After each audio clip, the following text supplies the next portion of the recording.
Now it's an operation step of changing the front wheel. 13毫米 insert is used.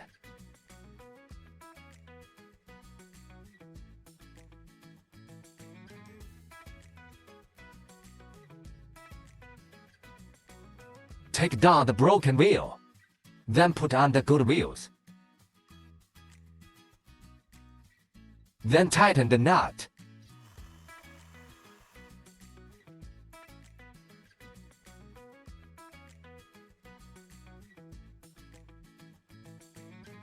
.13 毫米 insert is still used for the removal of the rear wheel of the mower.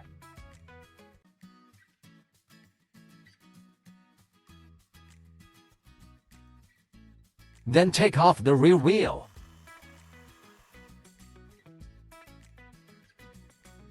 Then check the gear wheel. If these are okay, install the good wheel.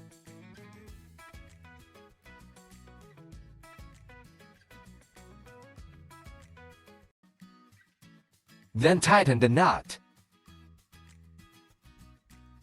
Final inspection.